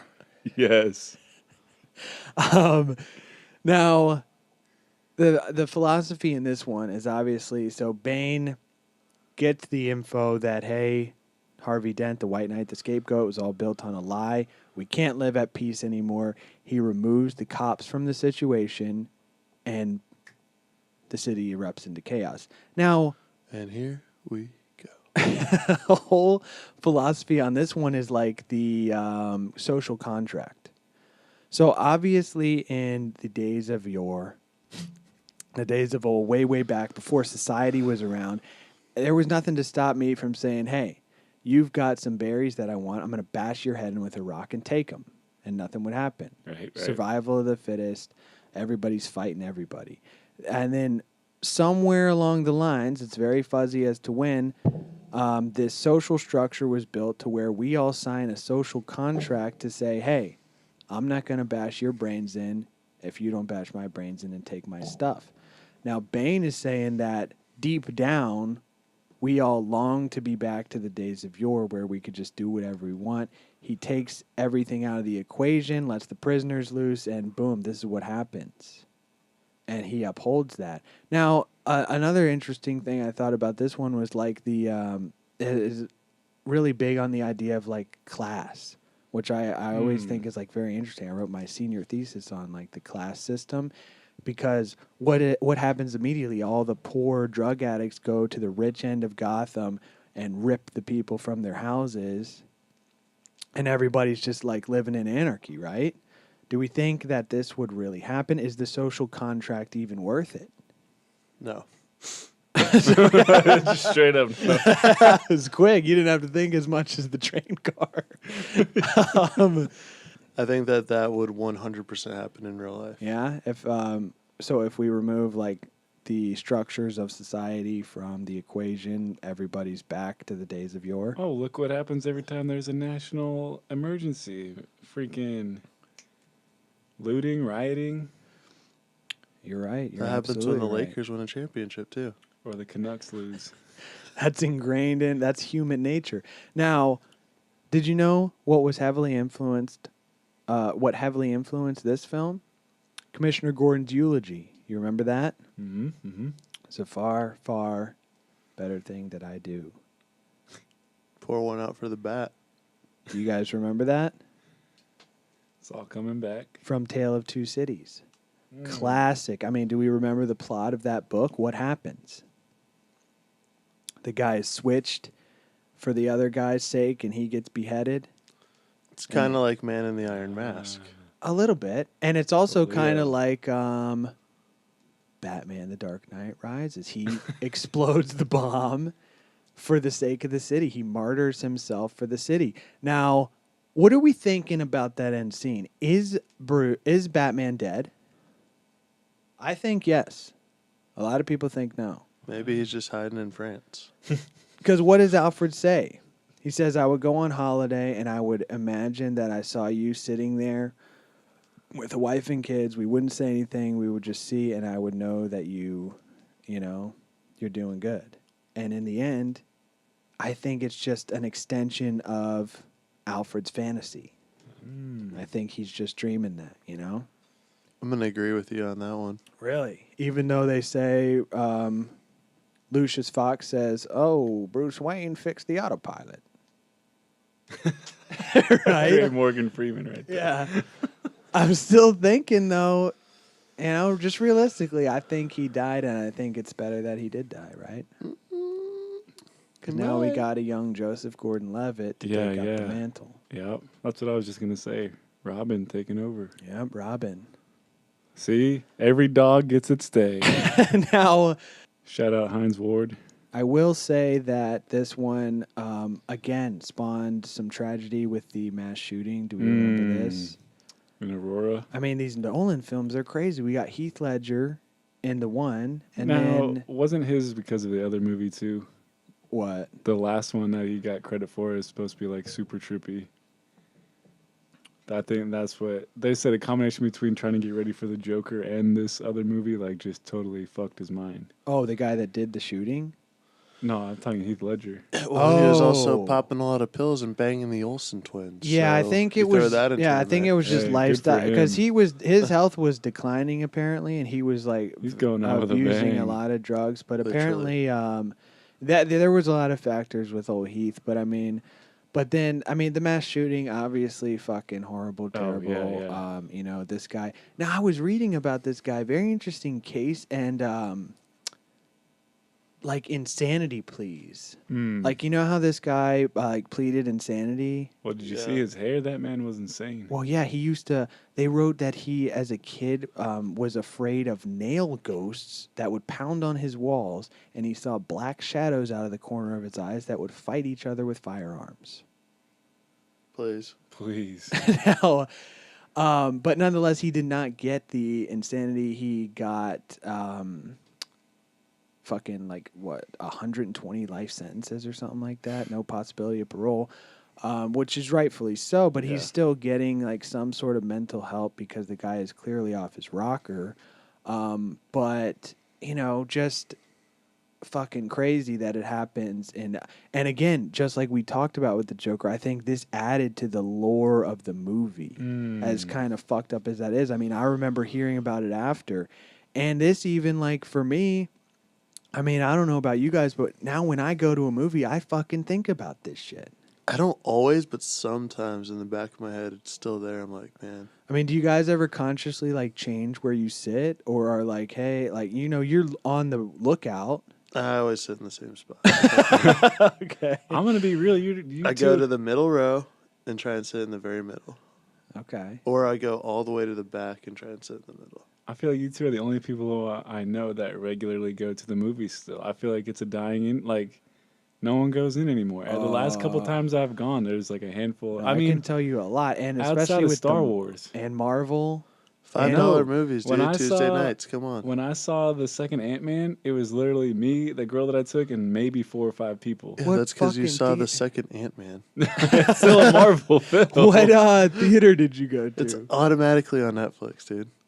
Well, now that's what I'm saying. Now I feel like there's such a transition to. I still well, think you guys should go the see that movie new industry Spider-Man. is still alive, but I mean, what are we? I'm just saying, so it's not something that I don't think. So you about don't getting think about shot it at up. all? Okay. Yeah. Well, maybe start. I'm kidding. It's obviously insane tragedy and 12 dead, 70 wounded. That's wild. Insane, man. Now, moving on from that, we get in 2016 Batman vs Superman. Thoughts on this? Nope. Just nothing. Moving right along. What do we think about Ben Affleck as Batman?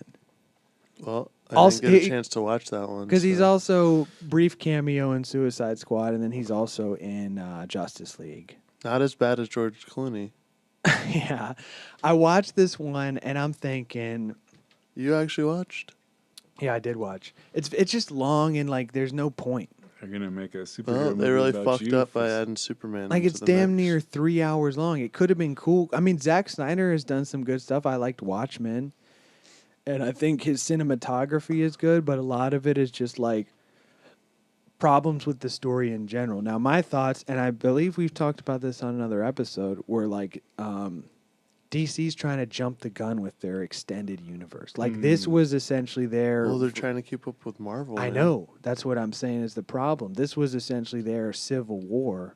So instead of doing like a Batman movie Yeah. and a Superman movie, they went Batman and Superman. Yeah, like they just tried to do it way too soon. Like Marvel spent however long building up to that, and Years. DC doesn't. But They busted their nut too quick. I will say probably the worst Batman film. I'd rather watch Batman and Robin. I mean, I think we all would. Going off of that, It's because Superman, dude. Superman sucks. so You want to talk about a I superhero fucking love that's Superman. Fuck you. easily identifiable? That guy doesn't even wear a fucking mask. ever heard of Christopher Reeves, dude? Fuck you. Okay. all right, back to Batman. With it, Superman is another episode for another day.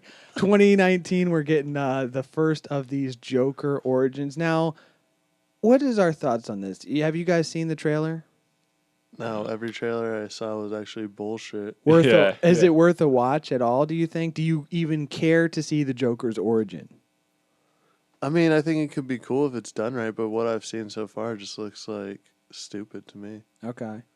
Teabag? No, I agree with this guy. I think the story, I'm sure there's a great story there. But you don't care to see it? Not from what I've seen so far, no. Okay. And now, But I mean, at all? I mean, I would watch it on Netflix or something. Okay. I'm not gonna. Pay So if to it was see free. yeah. Now, Nolan's whole thing is like, he wants his enemies to be absolute. He doesn't care about the Joker's origin. He's just there, you know? He's saying, I don't need to show him an origin. That's the evil he's fighting. He's there. We don't need to see his backstory. And Nolan, what's also interesting about his trilogy is he said he doesn't want any other superheroes in his universe, because then that would that changes Batman's whole psychology of picking up the mask and being a superhero. Oh yeah, this is 'Cause if- exactly what Disney's doing to Star Wars. Because I guess it's similar. But I think it could be interesting. I will probably go see it on the $5 night. I'll say that. There you go. I think I'd much rather see some more Margot Robbie as Harley Quinn. Okay. Now, before we sick. get into our closing segment on debates and stuff like that, I just wanted to rant on one quick thing. One thing I actually do like about the DC universe is that they're not using real cities. This is completely fake. Like Carl Sagan said about superheroes, he says he doesn't like the idea of superheroes because it makes the rest of us complicit. It's like, oh, hey, there's our problems. Superhero's going to take care of it. I'll sit back and let it happen. Superheroes allow us to not take responsibility over our own fate. I'm not gonna save that one person on the tracks. Someone else will. Superman's going to come along and do it. Now, it could also, you could say, hey, no. We're not literally saying Carl Sagan, come on, you're a scientist. We're not literally saying Superman's going to save somebody. It's just he is a moral that you should strive to be like him, right? He's an influence, a fucking role model. Well, that's someone that's taking comics a little too serious. That's Carl Sagan. Carl taking those comics a little too seriously. Now, I'm saying, with all these Marvel movies coming out, little government conspiracy rant, they are conditioning us to be complicit. You know, hey, don't worry about global warming. Don't worry about the globe getting hotter. Don't worry about fucking clown being in office. Don't worry about all these world problems because all these superheroes are going to come along and save it. We need to wake up as people and realize that this is not going to happen. Well, I don't think you need to tell that to us, buddy. Now, real quickly, let's get into some of these debates. So... Best Batman as the actor. Christian Bale, but shout out Adam West. Okay, so you're saying Christian Bale does it the best. Now, Bruce Wayne as well? Oh. Best Bruce Wayne, best Batman? Wow. He threw in Bruce Wayne. Now, come back to me on that. Come on, guys. Come you on. all right now. 89. Is it because you've got the 89 vision? So Michael Keaton, best Batman and best Bruce Wayne? Yeah. Okay. I'm going to go ahead and throw a curveball. Say best Bruce Wayne? Definitely Val Kilmer. Oh. Best Batman? Got to go with Michael Keaton in the 89. Now, Bruce Wayne, this is my own thing. I don't think anybody has done Bruce Wayne or Batman justice because I want to see Batman be a giant fucking douchebag. Rob? Honestly, Rob should be Val Kilmer. That's why I think Val Kilmer's the best because if you watch Batman Forever, he's a fucking douchebag. Yeah, he is a douchebag when he's Bruce Wayne. Like she says, the lady, the doctor, like says something. She's like, "Oh, this guy's a wacko," and he's like, "Wacko? That's medical terminology." He's just such a douchebag. Like, you guys ever see the Lego movies? Yeah. You know, like how they make Batman a douche? Yeah. Like the Millennium Falcon comes and comes back and he's like, turns out there was no chicks. That Wookiee guy's a dude. And so is the robot. Dude. No chicks. Like, that is what Batman should be, right? Isn't that Woods? No. Who is that? Will Arnett. Never mind. Yeah. Never mind. But Sorry. if we're throwing the cartoons in there, I will say I think Batman the Animated Series is the best Batman overall. How about this one? Best Batsuit. What do we got? Batman Forever. You like the nips? Is that what you're saying? Oh, Rob loves the nips. No,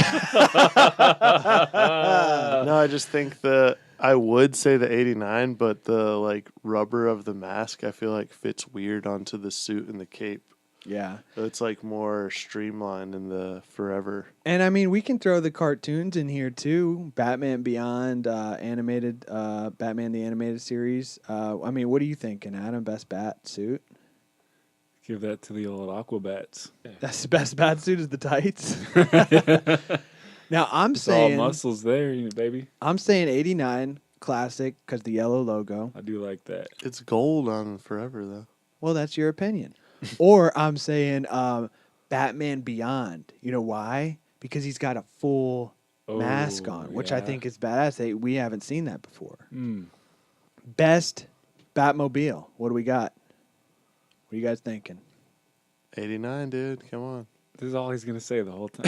Just 89, when you get to 89. best villains, you just say 89. I said the fucking best suit is Batman Forever. I will go Batman Forever as best Batmobile. I think that one's badass, dude. The one that looks like a damn spider. Or actually, you know what? I'm scrapping that 66. I love the fucking classic black and red with the Classic. bubble windshield. yeah, I that think one that's is fucking sick. badass. The Homer Simpson car. What do you got, T-Bang? Yo, I actually like the motorcycle. I just like how the Well, that's not a fucking Batmobile. when you it's the get in, device that he rides. when he sits in and it slides forward to Yeah. shut. That was so badass. You would like Would that. you say? So, what would you would say the motorcycle is his best vehicle? Yeah. I like the fucking Batwing. Take Take a a look look at the Batwing, bitch. I fucking love that. Now, best villain of all time. Obviously, I think Batman's got some of the best villains of all time. Joker, Two-Face, Riddler, Scarecrow, Penguin, Mr. Freeze, Poison Ivy, Killer Croc, Bane, Clayface, Black Mask, Mad Hatter, Man-Bat, Ra's al Ghul, Ventriloquist, Deadshot, Deathstroke, Harley Quinn, Penny Plunder, Vampire, the Mad Monk. That's a porn star. Dude. Dude, we kind of overlooked the Batman Ninja. That Batsuit was pretty fucking badass. Oh with the yeah, light yeah, up. we did. Yeah, Batman Ninja. If you haven't got a chance, check it out. Fucking, I think it came out last year. Badass, all Japanese animation. Batman as a samurai, basically. It's in a time warp, transported back to Japan in the days of yore. Oh, they did this in Ninja Turtles. That was sick, dude. Oh, Yeah, it's similar to that Ninja Turtles we were talking about. Show Adam a pic. Yeah, I will after. But best villain, what do we got? Okay. guy. I like the Jim Carrey Riddler.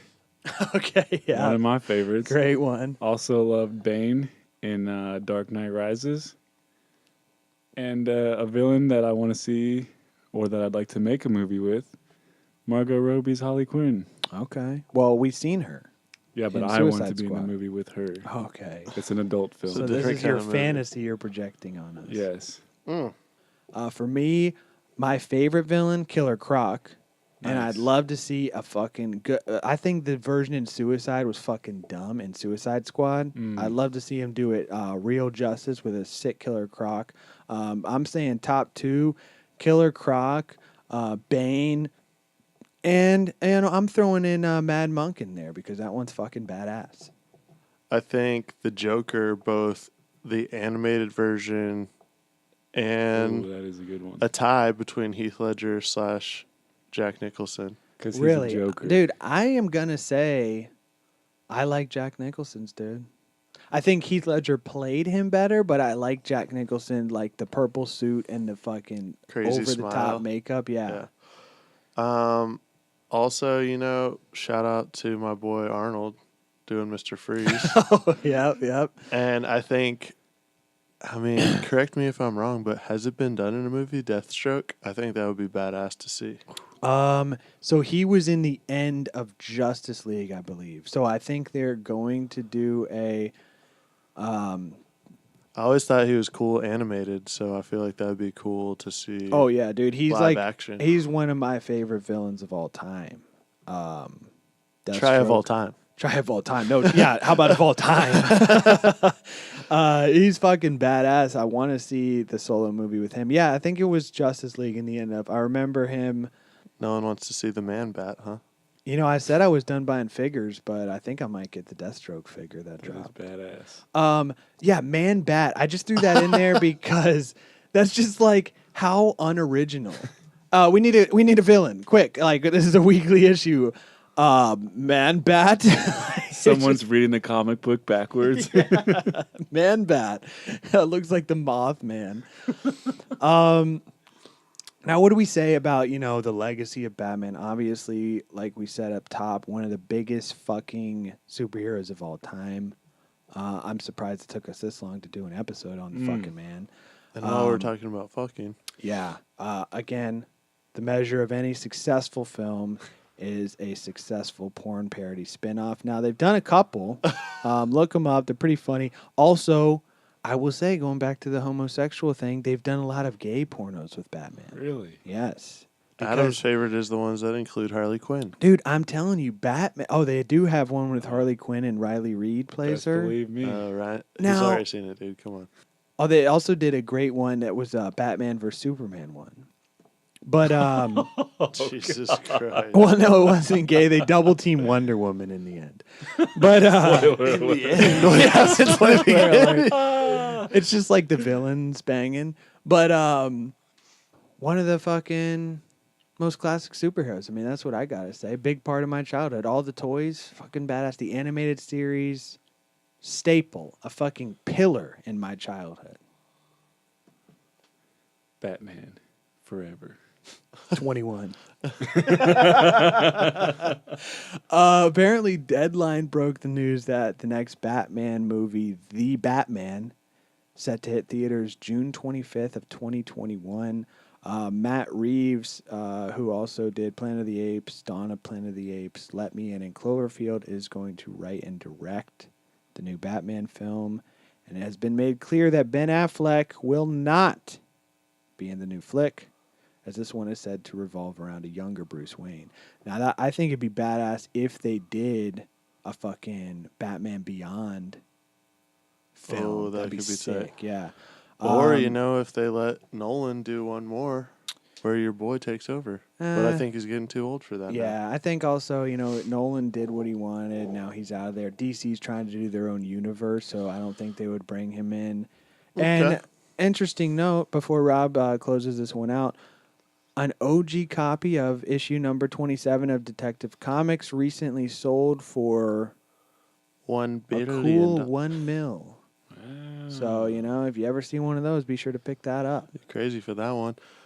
We got one of the worst films of all time and also one of the best films of all time. In the same franchise. All in the same franchise. And we're not talking about Star Wars. And, I think it's just a testament to the fact that Batman is one of the best superheroes of all time. And always will be. Yep. And he doesn't even have a superpower. Yeah, really. I mean, this guy really weaseled his way in there. He's just a fucking jacked rich dude that likes kicking people's ass. And he's like fucking Jean-Claude Van Damme in Bloodsport. You could say that. I mean, this guy's fucking badass, doesn't even have a superpower, manages to be one of the greatest superheroes of all time. I mean, if anything, what did we learn here today, guys? Money can get you anything. Yep. He's basically James Bond with a cape. Yes. Detective. He's badass. A bunch of different guys play him. Most of them which are badass. One guy sucked at it. Bunch of guys want to be him. The two are one and the same. And there you have it. I mean, Batman. Hope you enjoyed it. Let us know your thoughts on the Caped Crusader. And if you want us to cover any, we're going to do, sprinkle in comic book episodes here and there as they come in. But if there's one in particular that you want us to cover, shoot us a message. Let us know. Yeah, hit us up Instagram as always, Podcast from Outer Space. Feel free to shoot us an email if that's your thing, podcastfromouterspace@gmail.com. Still got a couple of these Alien Jesus stickers floating around, so if you want any of those, holla at your boy. And, as always, thanks for listening, guys. We really appreciate and love you guys. Yep, thanks for listening. And like Rob was saying, feel free to subscribe. Tell everybody you can. 5-star review if that's your thing. It would really help us grow the show if you like what we're doing over here. And on that. So long, and thanks for all the fish. Fuck you, pussy ass hater, you should do you. You ain't heard of me, then you should go and get a Blue's Clue. Oops, I mean a red clue. Wayne's here, sue whoop. Wayne's here, sue whoop. Wayne's here, sue whoop. Wayne's here, sue whoop. Wayne's here, sue whoop. Wayne's here, sue whoop. Wayne's here, sue whoop. Betty felt that like the end of a pool cue. But I ain't banging, I ain't waving no flag. I'm ATF, but they ain't seeing no badge. It's Heartbreak Drake, I hate to see him so sad.